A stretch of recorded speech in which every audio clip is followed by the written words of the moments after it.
Hey guys, it's Mike from GWA Auto Parts, and today we're here with the AA Ignition Replacement Axle Seal Installer. This axle seal installer is compatible with various Ford trucks, such as the F-250, F-350, F-450, F-550, and Excursions, from 1998 to 2004.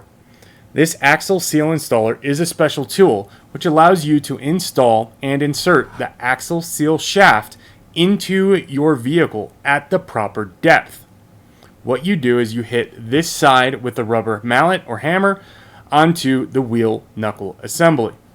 Common repairs where you would need a tool like this could be when you're servicing the front end of your truck, such as U-joints, to avoid any 4x4 engagement issues.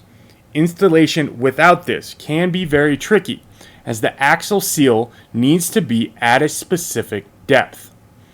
This axle shaft seal tool is made from high quality steel, so it's very heavy and strong.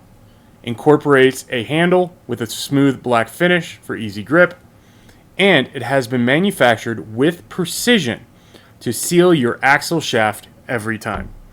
If you have any questions about this replacement axle shaft seal installer, please reach out to us anytime. We're glad to help.